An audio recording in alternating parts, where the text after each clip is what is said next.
BRS పార్టీలో ఆధిపత్య పోరు జరుగుతోందన్నారు బీజేపీ మాజీ ఎమ్మెల్యే రఘునందన్ రావు. పార్లమెంట్ ఎన్నికల తర్వాత బీఆర్ఎస్ జీరో కాబోతోందన్నారు.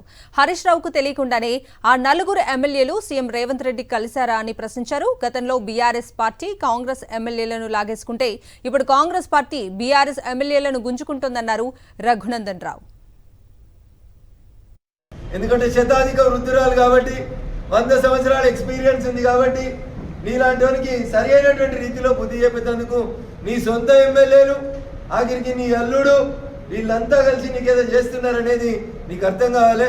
రానున్నటువంటి పార్లమెంట్ ఎన్నికలలో బారాసా కోటేస్తే అది కోమటి చెరువు లేచినట్టు అవుతుంది, హుస్సేన్ సాగర్ లేచినట్టు అవుతుంది, మూసీ నది లేచినట్టు అవుతుంది తప్ప ఒక్కరికి కూడా ఉపయోగం ఉండదు. కర్మ మీకు చూపిస్తూ ఉంది, కర్మ మీకు సమాధానం చెప్తా ఉంది, ప్రకృతి మీకు సమాధానం చెప్తా ఉంది. మీరు అసెంబ్లీకి నడవలేని స్థితులలో మీ ఇంట్లో 2009లో ఎట్లయితే మీ అధ్యక్ష పదవిని గుంజుకోవడానికి కొట్లాటలు జరిగినాయో, ఆ రోజు 9 సీట్లు గెలిస్తే 2009లో ఎట్లాంటి కుమ్ములాటలు మీ కుటుంబంలో జరిగినాయో ఇలా మళ్ళీ సేమ్ రిపీట్ అవుతా ఉంది. కాబట్టి ప్రజలారా, బారాస అధ్యాయం మొన్నటి ఎన్నికలతోటి ముగిసింది. బారాసకి భవిష్యత్తు తెలంగాణలో లేదు. టీఆర్ఎస్ని బారాసగా మార్చినప్పుడే వాళ్ళు పేగుబంధం తెంచుకున్నారు.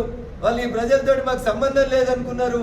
ఇప్పుడు కూడా వాళ్ళు ఎంతసేపు ఎంపీ టికెట్లని ఎట్లా అమ్ముకుందాం, ఎట్లా డబ్బులు సంపాదించుకుందాం అనేటువంటి ఆశతోటి తప్ప ఈ తెలంగాణ సమాజానికి తెలంగాణతోటి బారాసతోటి ఉపయోగం లేదు. కాబట్టి